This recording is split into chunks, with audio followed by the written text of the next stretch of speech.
Hello, everyone, and welcome to English Pod. My name is Marco. My name is Catherine, and we've got a very sad dialogue today, actually, Marco. That's right. Today we have a very sad but interesting dialogue of something that happens all the time. Maybe you have a girlfriend, maybe you had a boyfriend, and you break up. That means you are no longer boyfriend and girlfriend. Let's take a listen to today's dialogue, and we'll be back in a moment to talk about what's going on.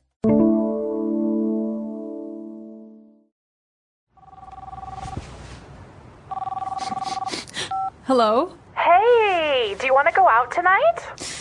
No, I think I'll pass. Mark broke up with me. I feel awful. What? What happened? Just last week you were talking about going on vacation together. I don't know what I did wrong. He said he needed some space to figure things out. He said I didn't do anything wrong, that I'm a great person, just not the one for him. That's so cliche. Mark's not worth your time, Lydia. You deserve so much better.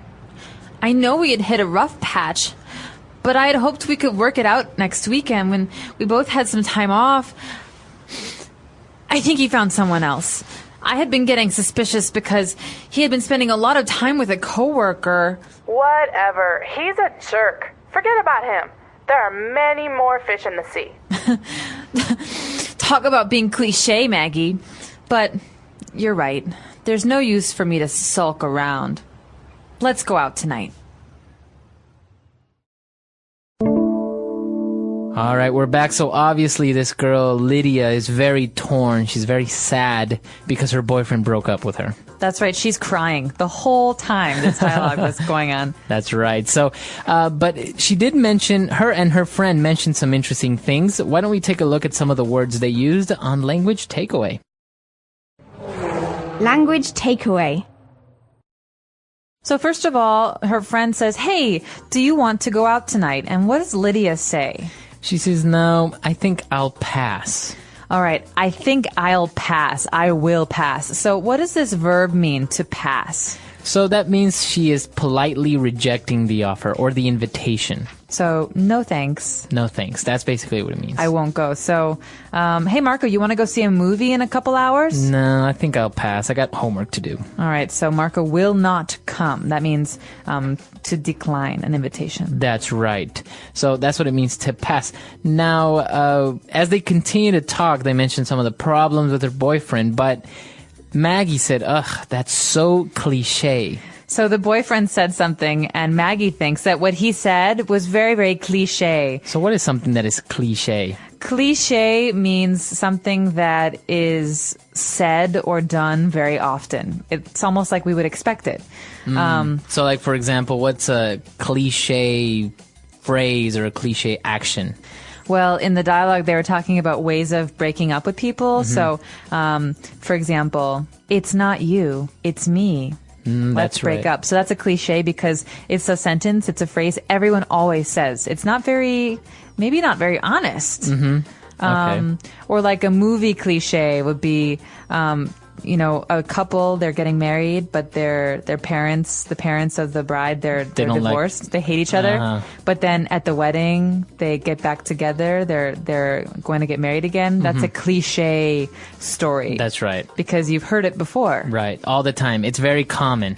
So something that's very common, something that you would expect, that's a cliche. And a cliche, calling something a cliche is not a good thing. It's usually a bad thing. That's right.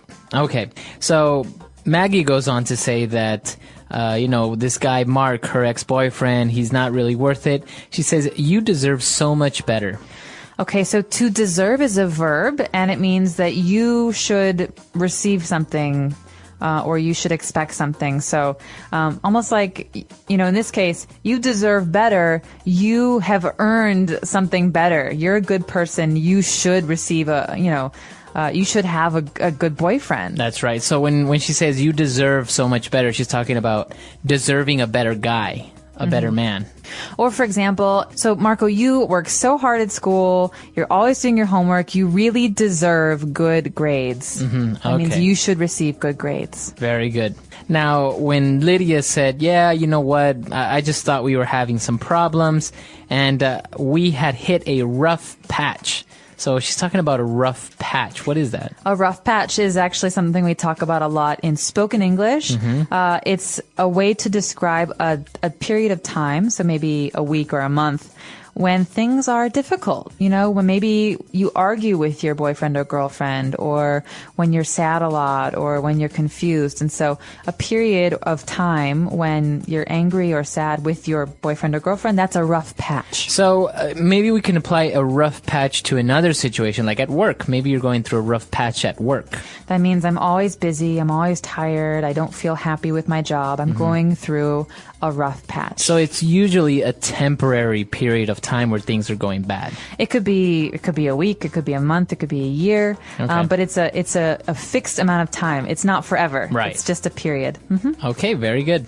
And Lydia went on to say that, she thought that maybe he was going out with someone else, and she was suspicious because he was spending a lot of time with some other girl.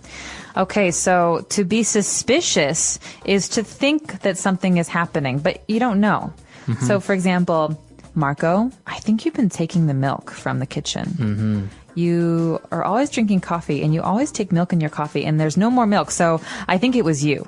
I'm being suspicious. I'm thinking that maybe you did something bad or wrong. That I'm guilty.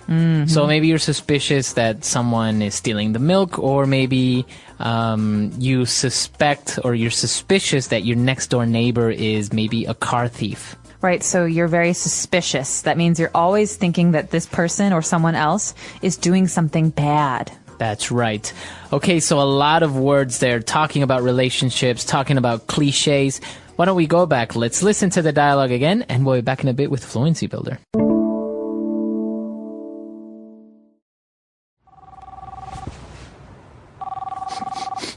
Hello? Hey, do you want to go out tonight? No, I think I'll pass. Mark broke up with me. I feel awful. What? What happened? Just last week you were talking about going on vacation together. I don't know what I did wrong. He said he needed some space to figure things out. He said I didn't do anything wrong, that I'm a great person, just not the one for him. That's so cliche. Mark's not worth your time, Lydia. You deserve so much better. I know we had hit a rough patch, but I had hoped we could work it out next weekend when we both had some time off. I think he found someone else. I had been getting suspicious because he had been spending a lot of time with a coworker. Whatever. He's a jerk. Forget about him. There are many more fish in the sea. Talk about being cliche, Maggie. But you're right. There's no use for me to sulk around. Let's go out tonight. All right, we're back. So now let's take a look at some of those phrases on Fluency Builder. Fluency Builder. All right, so Marco, these are cliche phrases that we hear in English when people are breaking up. Okay, so there's some breaking up phrases, but there's also phrases that you might hear from your friend after you have a breakup. Okay, the first phrase we're going to look at, I think, is to need space. So Right. He said he needed some space. Right, and that's a cliche phrase, as we said, but it means that maybe her ex-boyfriend or Mark needs more space, needs more time to be on his own, or needs more time to do his own things. That's right. So when you're in a relationship, you have a boyfriend or a girlfriend, you're always together. I need some space means I want to be alone. I don't want to be with my boyfriend or girlfriend. Sometimes this is just a small period. Sometimes it's forever. It depends. That's right. So when somebody says that they need space, it means they need a little bit of more time to be on their own, or to be alone, as you said. And also, he had also given her another cliche phrase. Mark said that she is not the one for him. Okay, so the emphasis here is the one. The one, that's right. She's not the one for him. So in English, we often talk about the one, and this means the person that you will marry, the love of your life. Your significant other, your other half. That's right. And so you hope that you will marry the one. But her boyfriend realized, he said, listen, I like you, but you're not the one. Right. You're not the person that I will marry. So this is a phrase you often hear in breakups. So if you're single, maybe you don't have a boyfriend or you're not married, you might say that you haven't found the one. Or yeah, you have a lot of different boyfriends, but you still haven't found the one. That means the one you will marry. That's right. Okay, very good. And now towards the end of the dialogue, Maggie also gives her some advice and said, you know what? Forget about him. There are many more fish in the sea. Okay, so this is a phrase that we often say when we're trying to make somebody feel better. So the person is sad and we want to make them happy. And so there are many more fish in the sea means that there are other men in the world. Okay, right. You're sad. You broke up. I understand. But there are so many other men you could date. So she's trying to say, hey, listen, look at this world. There's so many different options. That's right. So it's the similarity of how in the sea you have so many fish, in the world you have so many men, so don't worry about it. And you can say this about women too. So, for example, if I'm talking to my male friend or my brother, and my brother just broke up with his girlfriend, I can say, hey, listen, there are many more fish in the sea. That's many right. other women. So don't worry about it. Don't worry about it. You'll be okay. And Lydia says, you know what? I think you're right. And there's really no use for me to sulk around. So what does she mean to sulk around? To sulk. Now, this is something that is very visual for me. I see somebody sulking. Their head is low. They're sad. Someone who is sulking often wears their sweatpants or their pajamas. They don't make change. themselves look good. To sulk around means to be in your house, to be sad, to watch TV and eat ice cream. So stop sulking. Don't look sad. Be happy. Right. So to sulk is to act sad and to, be very down. So it's kind of like it's kind of a combination of being lazy and also sad at the same time because Exactly. something bad happened to you. Exactly. And so we often say that in English, teenagers like to sulk. Oh, I'm so angry at my parents. And your parents will say, hey, stop sulking. Go That's study. Right, that's right. Very good. Okay, so a lot of great phrases here. I think we can go back. Let's listen to this dialogue one last time.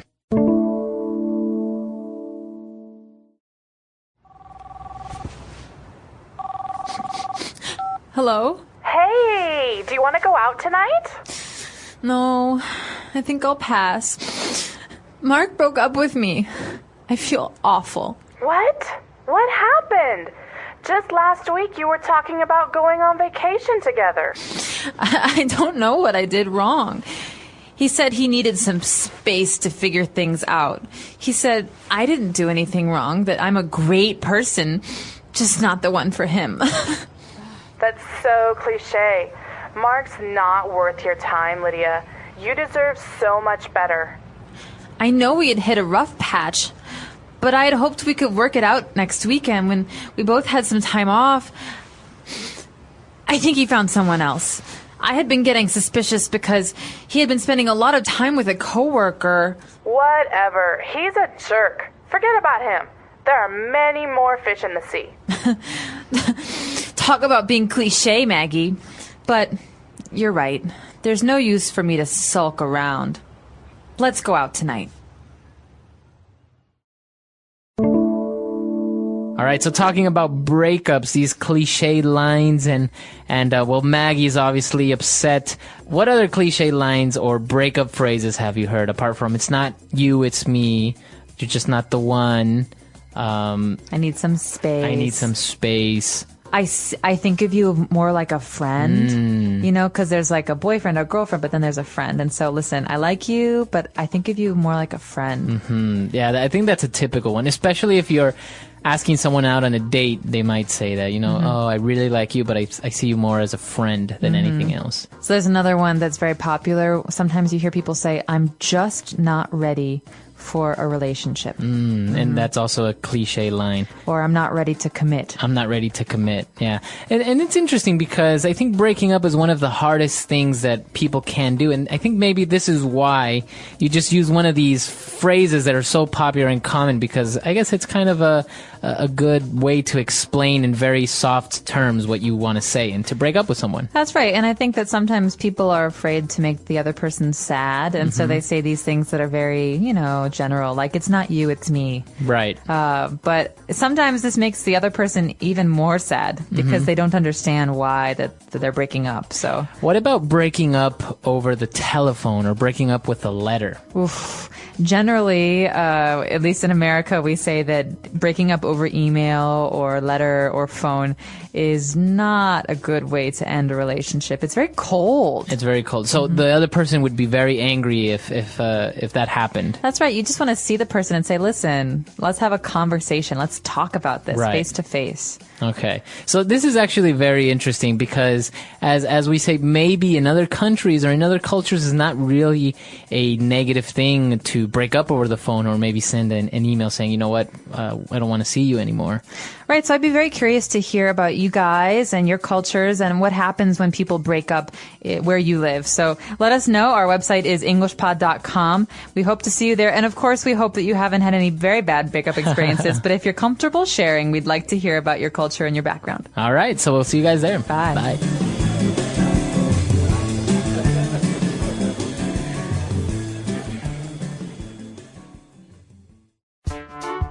The English Pod Audio Review. Listen to the meaning, then say the vocabulary word. End a romantic relationship. Break up. To deliver or express in speech. Talk about. Think about something until understand. Figure things out. A saying or idea that is overused. Cliché. Go through a difficult time. Hit a rough patch. Solve. Overcome. Work out. Let's try that faster.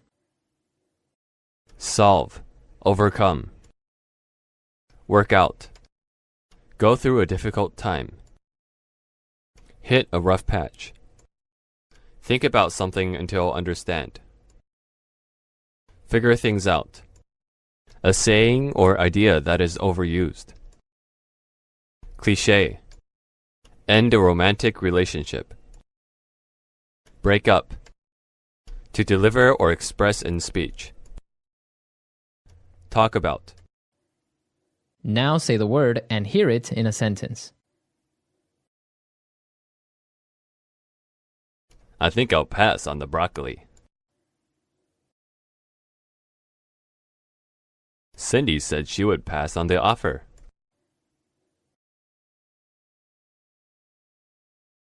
This offer is too good to pass up. Cliché.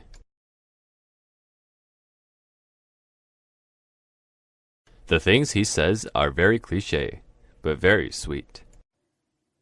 Cliché.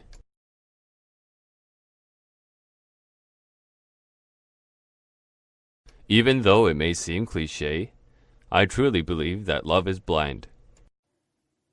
Cliché. That movie is so cliché, it's not worth watching. He didn't do anything to deserve a beating.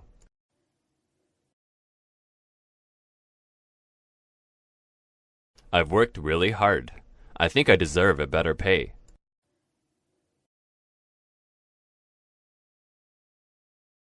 This is such a nice gift. I don't deserve this.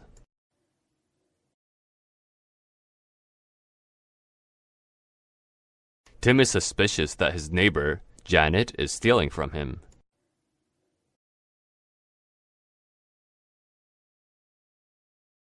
You can't have a healthy relationship if you're both so suspicious of each other.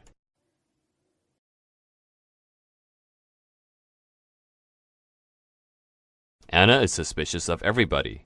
She doesn't even trust her own family.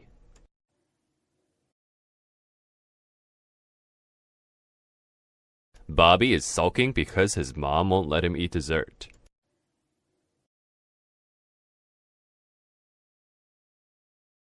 Don't sit there sulking because you lost your job. Go find a new one.